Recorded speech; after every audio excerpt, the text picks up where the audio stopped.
I don't know what to say. I don't know how to talk about what it is. I just know that I feel it. I feel... We could talk about the technical details. The wonder, the framing. We could talk about the significance of the kiss. Of all the gorgeous little ways that identity and character shine through. And maybe we will. But The Body is one of the most renowned episodes of television in history, with volumes already written about every facet of the episode you can imagine. And I just don't have any interest in trying to add my own voice to that din, especially when there are so many clearer, more knowledgeable ones out there to listen to. The DVD extras include a very thorough commentary by Whedon himself, in which he walks through the episode, providing wonderful detail about why this shot or why that one, anecdotes about the day of shooting. I recommend it. But none of those things are really what The Body is about, are they? An analysis of the episode's aesthetic composition feels like hyperfixating on the factual reasons why Joyce died. It is to miss the point. Dawn's art class isn't focused on the statue itself. They're drawing the negative space around it. And that is this episode. The ripples in the water around the stone, which has already vanished beneath the surface. I'm also interested in why it feels like such a profound experience when it's done, and yet why I always feel apprehension and dread as I get closer to it on subsequent rewatches. I once found it so intimidating during a series rewatch that I decided to watch the episode during a live stream. Maybe it felt a little easier to navigate the tragedy while wearing a performative mask than it was to just sit with those feelings alone. And when it was done, I decided to share a story with everyone watching on that stream, one that I'm not going to share here again. Renee, my wife, died last Thursday at between 8:30 and 9 a.m. The live stream recording of that story is still available here on the channel. I will link it in this video. But I wish I could say that the reason this video has taken as long as it has is because I was demanding the same standard of myself as the episode is from the show. But the truth is that I just didn't want to face the episode, let alone face the episode for as long as it takes me to write the way that I write. I don't have a take. In part because The Body is brilliant in its simplicity. The edits are spare. There's a handful of surreal imagery used to convey Buffy's sense of shock and trauma. Each of the 4 acts is essentially a short story, each its own lens into the day of losing someone. There are almost no special effects or embellishments. There is no music guiding us through the experience or telling us what to feel. The stripping away of so many conventional dramatic flourishes grounds the episode and us along with it in the moment, right next to Buffy. There's nothing here telling us that this is beautiful or meaningful, heroic or tragic. It just is the experience, hers and ours. As such, what I've finally managed to put together is a collection of observations and a couple of my own stories that howl away in my chest while I watch the episode. I'm not sure I would call any of it coherent, but it is mine.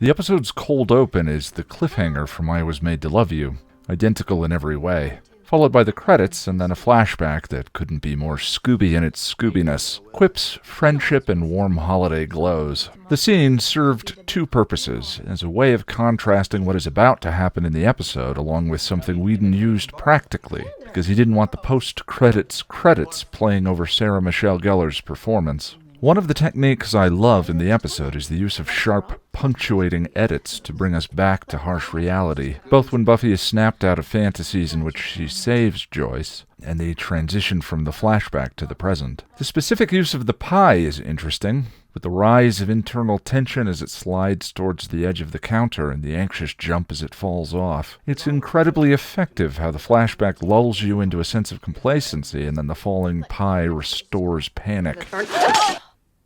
This begins the episode's most notable wonder, a long take in which Buffy calls emergency services and tries to perform CPR on Joyce. I always felt like the 911 operator on the phone sounded like Joyce.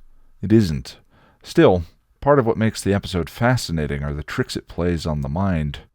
It is, by design, an excruciating sequence, which according to the Whedon commentary, Sarah Michelle Gellar did 7 complete takes of. Everyone is spectacular in this episode, but Sarah's performance is astonishing, leading us through Buffy's escalating panic before total shock sets in. I've never seen a sequence that so successfully conveys the experience of shock as this one. That sensation of being so present as to be incapable of any higher thought, having yourself reduced to nothing but a breathing mass of sensory inputs. And it's accomplished through the combination of a few things.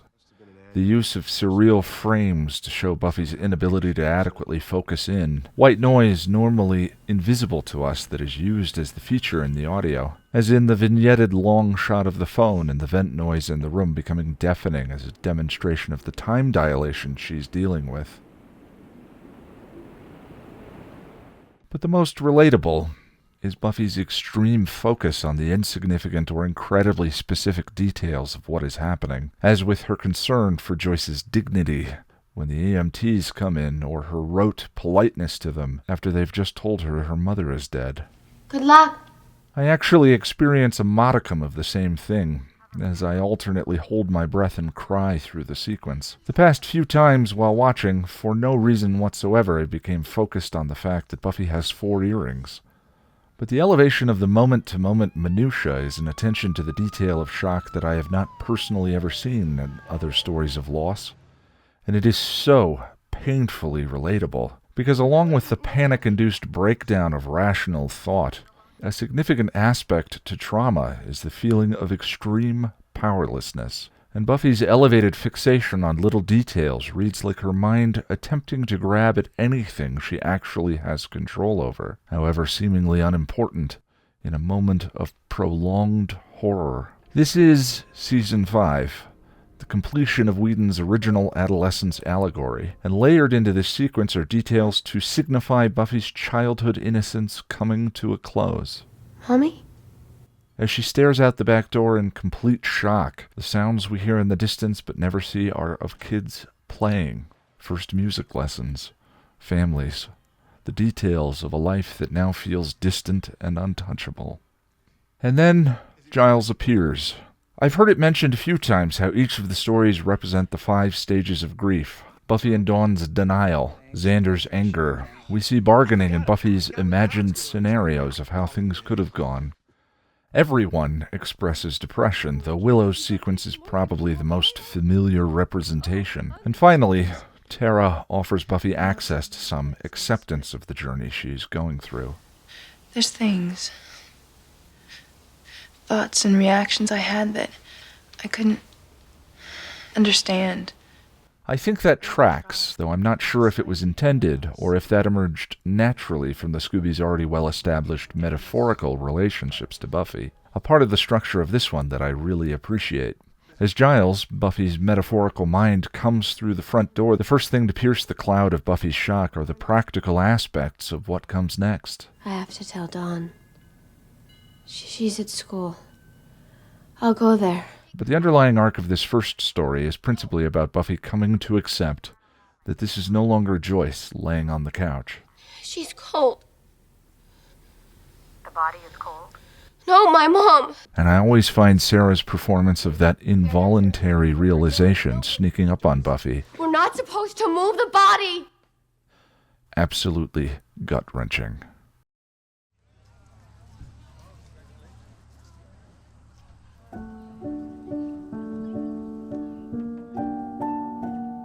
As an anxious neurotic, the anthology of life stories that wake me up in the middle of the night to re-experience old embarrassments or painful mistakes has become Dickensian in length and well-preserved. The oldest that I'm aware of happened around the time I was 6 years old. The family was visiting my dad's parents in Florida for reasons I was too young to care about or even understand existed. When you're young, family trips are like the seasons. They just seem to happen. Mostly, my grandparents' house wasn't that interesting. Only as I got older would I listen with rapt attention to stories about Granny being one of the first women Air Force service pilots, or my granddad playing piano at the Officers Club in Pearl Harbor. The one thing my grandparents did have that was interesting to a 6-year-old, something my parents stubbornly refused to consider getting for us, was a recliner. Expensive single-occupancy seating doesn't make a lot of financial sense for a family of 5. That made it rare. And the handle on its side, which allowed it to change shape, made it a toy. A toy which my sister and I, both profoundly bored, fought over regularly. Jess, 7 years older and a lot bigger than I was, normally won our fights. And I remember this battle over Granny and Granddad's recliner getting particularly heated. The way I remember fights going with my sister, she always seemed to reach a point when she was no longer fighting with me because she cared about what we were fighting for, but because she now found me so irritating, she just didn't want me to win.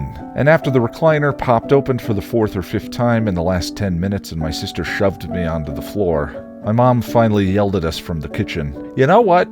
Nobody gets to sit in the chair now. Both of you get off it." My sister loved to wait until our parents had looked away before she would flash me an enraging and horribly smug smirk. I flopped onto the floor, angry, defeated, and pouting. Mom said enough, dinner was ready anyway. But as the rest of the family started to congregate around the table, I said I didn't want any, especially if I couldn't sit in the chair. That was when my dad emerged from my grandparents' bedroom. He was in his mid-30s.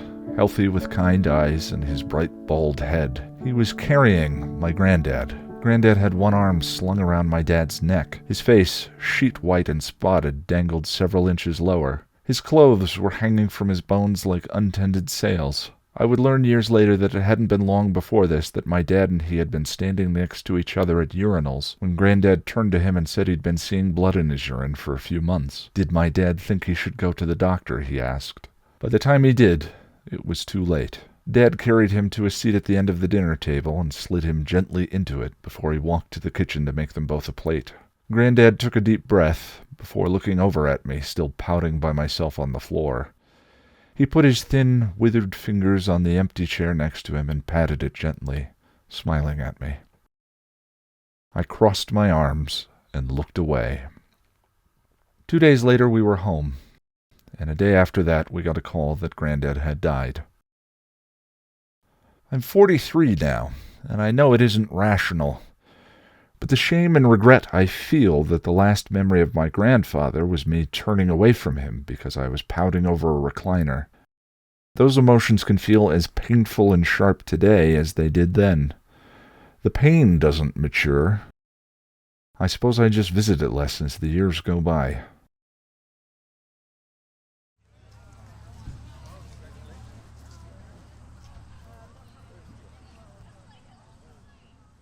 It has taken me years and a handful of rewatches to really pay any attention to Dawn's story in this one, other than its final minute or so. I bring the shock with me from the previous scene and have tended to space out the moment it's clear that Dawn is upset over something that has nothing to do with Joyce. Because whatever those worries are, we know that they are about to be eclipsed for her by the end of the sequence, which could probably be described as the theme of her story, the relativity of our worry. But there are a lot of cool details here I noticed on this critical rewatch. Dawn is dealing with a mean girl named Kirsty, who both in name and tude feel like more than just a nod to Cordy. And I love the use of the actual details from Dawn's arc this season and the ways they would have been playing into stories we've never seen at her school, A Second Life for a Teenager. Kirsty has been weaponizing those details. She was telling people that you were adopted. Dawn could be considered a form of magically adopted. She was telling people how you were into cutting yourself. Dawn did cut herself. Is this blood? I love the detail of Dawn thinking what she's been through might be something a teenager thinks they should be ashamed of, let alone lie about. That's such a lie. I got cut by accident one time. Of course, they shouldn't need to feel either, but the details here about how the brutal social warfare of high school can unfold feel true. This is another longish oneer, as Dawn and Lisa proceed to art class where we meet Kevin, perhaps the show's most likable floppy-haired douchebag. I felt like that before. Things get so crazed, you know? You just feel like you want to do something extreme. And I love her friend Lisa. Side note, As an ADD kid, there's no way I ever would have been able to pay attention to the lesson in a classroom with this many windows to the hallway. The class exercise today is to render an image of a statue by drawing the space around it rather than the statue directly. By rendering all of the details outside of the statue, you get a different perspective of the statue itself, on its shape, size, and meaning. And of course, that's what this episode is. Joyce may be gone, but the episode's examination of the people around her paints us a vivid picture of her meaning and importance. Structurally, every act in the episode begins with a shot of Joyce's body, the blank space at the center of Dawn's drawing, and the following scenes are the detail around it. Dawn's act in the episode is a wonderful way of examining the relativity of normal. High school life is a richly constructed reality bubble of cliques, crushes, and carnivorous frenemies, a place where social safety can feel more vital than truth. It's not that that makes it less real or significant than any other normalized adult bubbles. Any bubble is real to the person living inside of it. It's just that its specificity makes what is about to happen more vivid. And short one aside, this section of the episode reverts to more standard visual storytelling we're used to with Buffy, with some standard shot-reverse shots again. Until... Dawn. I have to talk to you. And then surreal starts to invade, with strange visual cutaways and crushing silence, as Dawn realizes something terrible has happened. And Dawn's moment of being told is itself like the class exercise. We don't hear Buffy tell her that Joyce is gone. We only see a flash of her grief before she falls out of frame. Instead, the camera pans to the space around her. And it is enough.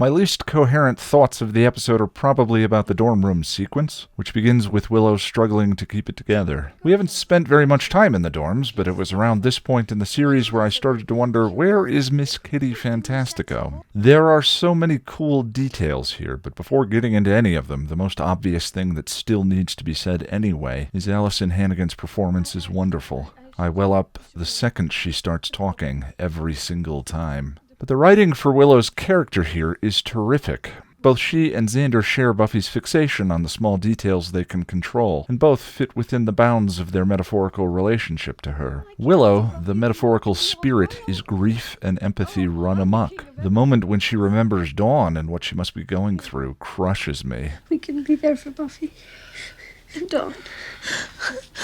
Little Dawn. And Willow's fixation in the sequence is on what she's going to wear, trying to find the perfect, most compassionate, most supportive outfit to wear for the day. Oh, I can't see Buffy at the morgue and be all royal. Oh, I'm the king of everything. I'm better than you. This makes perfect sense as the expression of how Willow would try and deal with her pain. Going back to Restless's exploration of her subconscious, we saw the way in which the first Slayer reduced Willow to her most vulnerable was by stripping away the fashion she'd adopted in later high school and college as she gained confidence. Clothing is a vital part of safety and identity for Willow. Even if we saw in Restless that a part of her still worries clothes hide her authentic self rather than help reveal it. And there's a wonderful motif with color here and her obsession over an article of clothing she can't find. I wish I had the blue. Oz left in Wild at Heart.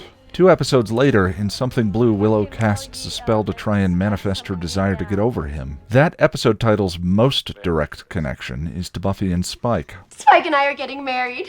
And the traditional rhyme which says that a bride on her wedding day should have something old, something new, something borrowed, and something blue. But as with most Mutant Enemy episodes, titles often have a few interpretations, and within English folklore, the purpose of the something blue was to ward off the evil eye, a curse brought on by a malevolent glare, usually given to a person when one is unaware. You say that you do, but you don't see anything. The evil eye is an iconic symbol present across various religions and cultures, but most importantly, witchcraft. So, in Something Blue, Willow, sans an Oz, is manifesting the evil eye. It's a neat structure I missed back in Season 4, but caught by accident when watching the body when I realized that Willow, at this point in her life, has her something blue to ward off the evil eye. Can't do this. It's Tara, who is wearing principally blue throughout the episode.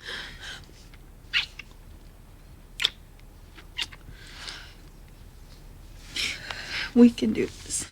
I wish I had more to say about Willow and Tara's kiss. It is one of the most significant cultural events of the episode, about which volumes have been written. Definitely not the first queer kiss on TV, if still the first that many got to see. Tara and Willow were remarkable for other reasons. Willow's sexuality was typically played as a footnote to her character, rather than the feature, and she and Tara had a protracted long-term same-sex relationship that was as complex as any the straight characters had. And their intimacy wasn't played as headline-grabbing sweeps week fodder or for controversy. The kiss is not even featured in the original promos.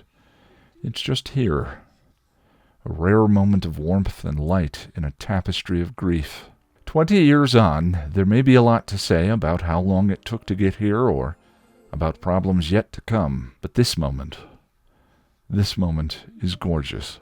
Xander was once able to explain to Riley that after her mother's diagnosis, Buffy was distant because she was looking for a problem she could hit. I think he has that insight as her metaphorical heart, and, as the heart, his reaction to Joyce's death is to do the same. I'll tell you what it is. It's the frickin' doctors. Find the one responsible and go after them. And I love the beat where Willow helps put him at peace. Come on, you and me. You know I can't take you. Damn straight. Anya's inability to read social cues and escalating inappropriate questions leads to her monologue, which I know is precious to many people. Everyone in the episode reads as being at a different stage along their own journey with loss, with Anya and Tara as the bookends to it. It's never really clear how the Vengeance Demon transition worked exactly, but whether because Vengeance Demons are soulless, insulated from their feelings, or just don't have any, Anya is essentially having the toddler's experience of death. She's been human for right around 2 years now. And I was having fruit punch, and I thought, well, Joyce will never have any more fruit punch, ever. Hers is the naked perspective of the episode. Everyone grasping for understanding and answers in darkness, doomed to remain a mystery until they each pass into it. Why? Unable to find a better culprit close by, Xander decides to hold the wall responsible for what's happening. Though everyone chastises him for it, they all look relieved to have something else to focus on. To emphasize that focus, the camera hangs on his bloody hand for a second or two longer than normal. Xander almost smiles, physical pain offering a relief from the emotional. And as the Avengers gear up to assemble, Willow, now recovered from her tailspin, and with other people to focus on, mouths "I love you" to Tara. We'll go, we'll deal, we'll help. That's what we do.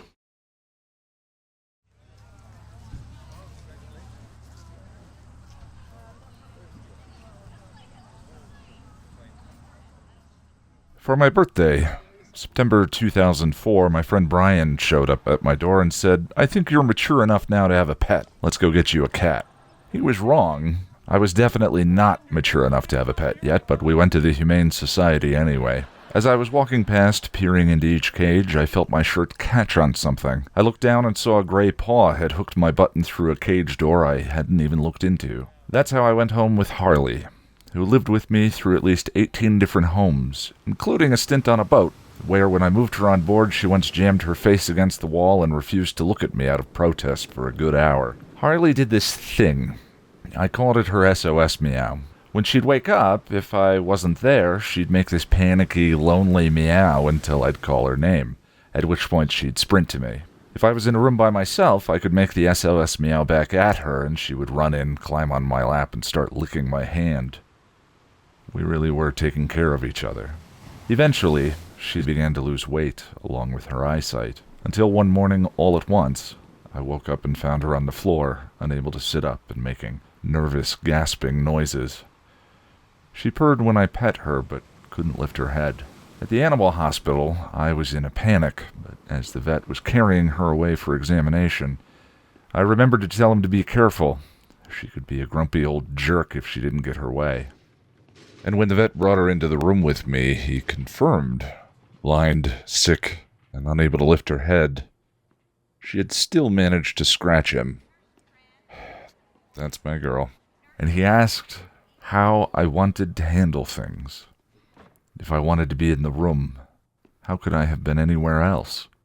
So I put my arms around her, and I told her everything was okay. I told her she was the best cat and I thanked her for taking care of me. And Harley started to purr again without lifting her head. It was shocking, through its disappearance, to feel the weight of a life's essence, even the weight of one so small. 1 minute, she was grumpy, boat Harley, who I wouldn't let sit on my lap so she'd sit on my shoulder and clean my head. Harley who would run to me when she heard our SOS meow to make sure I was all right. And the next minute, there was nothing in my arms but her empty clothes.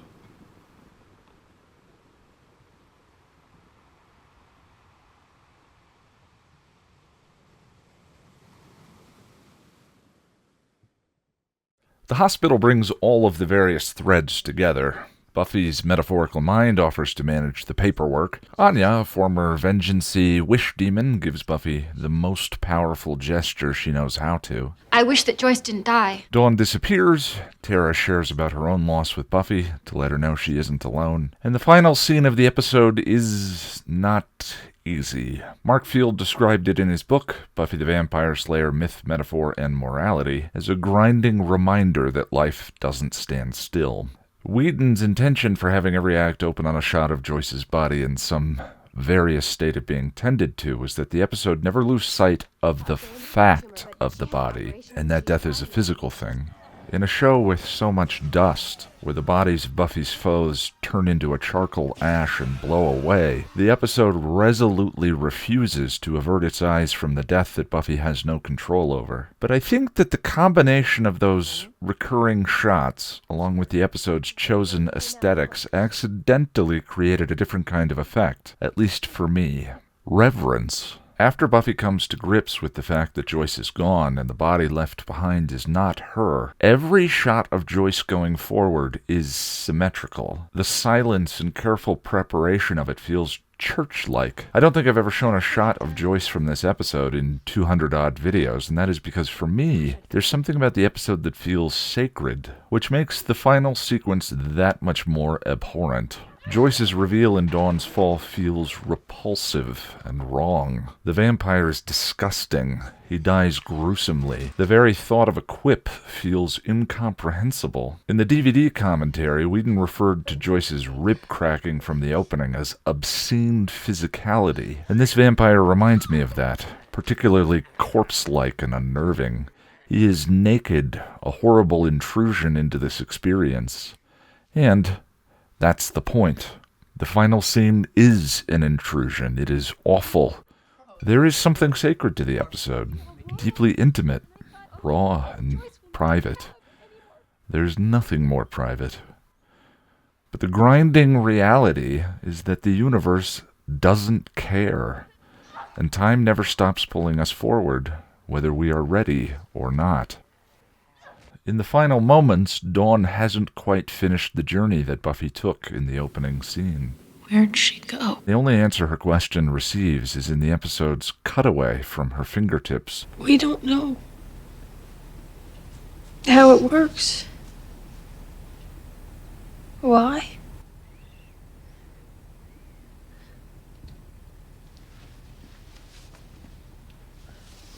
Strange as it may seem, the episode that the body reminds me of most is Restless, given they are both extreme stylistic departures for the show, both light on plot and heavy on experience. In my intro for Restless, I warned that the act of writing about it had altered that experience for me in a way that I wasn't quite prepared for, and I was worried that would happen when writing about the body. There is something about the power the episode has that I didn't want to lose. Something personal. But I don't think I have, because there is nothing in the episode to decode. No mysteries to solve or Cheeseman to understand. There is only my experience.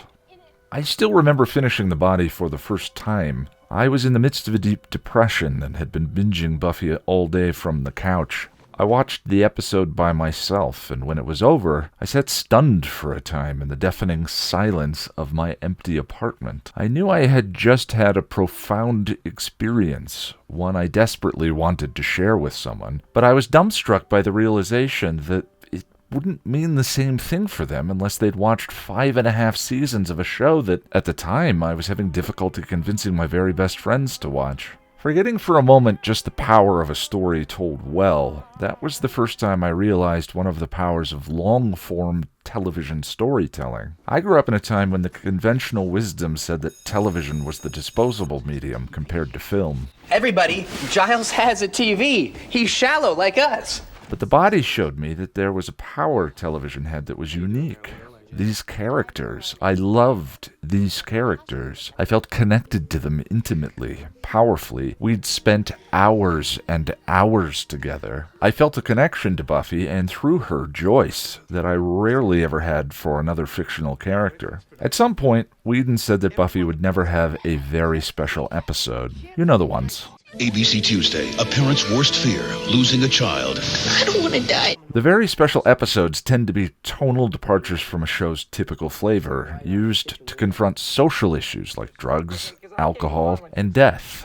Why am I alive? Why am I alive? The show will sometimes receive money from the government for sharing state-sponsored solutions to the problem. The closest Buffy probably ever came to an actual very special episode was Beer Bad, which I talked about in that video. I didn't know it was evil. You knew it was beer. In a certain sense, given its a total abandonment of conventional show structure, the body might seem like a contradiction to Whedon's statement, but I think it holds true.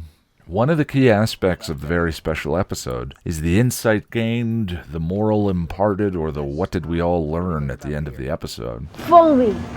Good. But the body doesn't have that. There is no wisdom or philosophy. Nothing is resolved by the end. It's just pain. And in the episode's commentary, Whedon said that he was intent on capturing the moments right after a death, where there is no solution, no catharsis. That's what we do.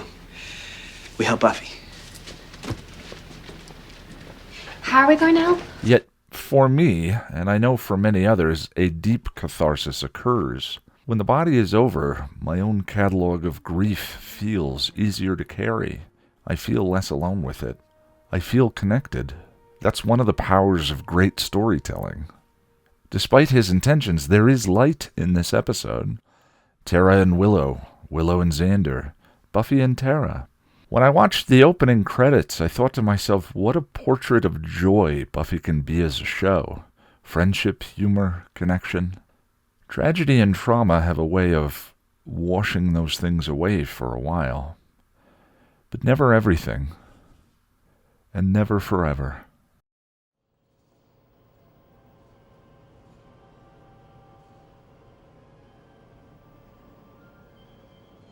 Jim and I first met on the Xbox as voices in each other's headsets.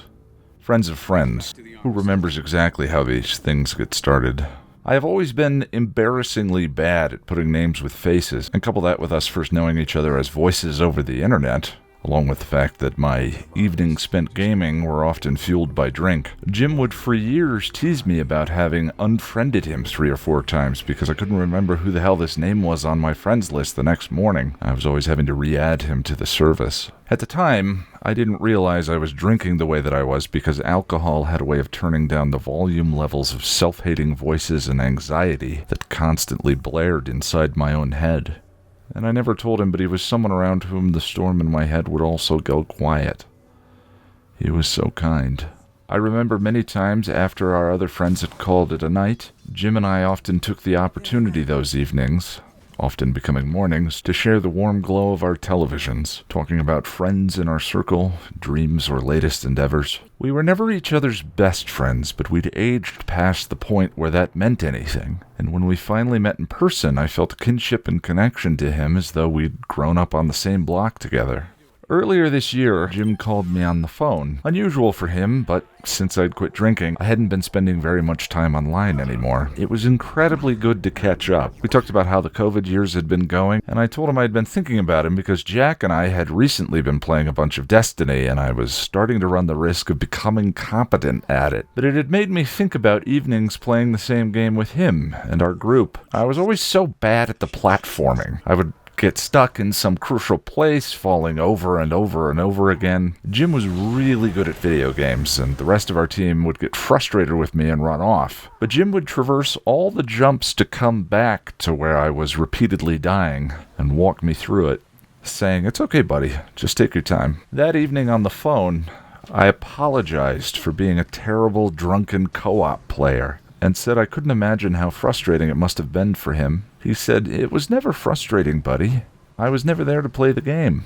I was just there to hang out with you." Jim went on to tell me that he had come down with a pretty bad case of COVID that, for the first time in his life, sparked an interest in his health. He'd taken up exercise and, like me, he said, quit drinking and dropped a bunch of pounds. "I eat kale now, buddy. It's crazy." But then he'd gotten sick again, and this time it hadn't gone away. And he was calling me from the hospital to let me know about the cancer they'd found in a couple different places. He told me he was hopeful and there was still plenty the doctors could do. If anything, he said he was bored at the hospital and wanted to find out soon when he'd be able to go home. I told him to let me know when he did. And I said, "You know, Jim, you're pretty great. When you get home, we should friend each other on Xbox." A week later, after I'd just gotten into bed, Jim rang my phone again. I figured he was calling to let me know he'd gotten home okay, and since I'd had a couple of consecutive nights of terrible sleep, I sent the call to voicemail, telling myself I'd give him a call back tomorrow. But the next day around lunchtime, I got a call from our mutual friend Zach, wanting to let me know that Jim had died that night. I think sometime in the early morning, sometime after I'd sent his call to voicemail and gone to sleep. And for a little while, the grief that I'm still struggling with was mixed up with guilt and shame. Guilt and shame over having missed my last chance to tell him how much I appreciated his friendship, how grateful I was for his kindness, for having gotten to know him. But I was surprised. The guilt didn't go on for as long as I would have thought. Jim wouldn't let it. Because here's the thing. I still get to hear his voice. Not in any divine sense, that's not what I'm talking about. But after thousands of hours together, talking and playing and laughing and yelling at each other, I knew him. And through some formula that is balanced by the limits of my own humanity, whatever percentage of himself he saw fit to share with me, and of all that blessed time together, there will always be a version of Jim now that I can reach for in my mind when I miss him. I can still hear him curse when he screwed up something in the game. I still get to hear him laugh, and whenever I start to worry that maybe he didn't know I loved him, I hear his voice saying, "Cut the shit, buddy. I knew." That may be the most I can say of the Jim I got to know. The imagined version of him that lives in my mind always allows me a kindness that I struggle to give myself. Jim's light, continuing its journey through space long after the star is gone.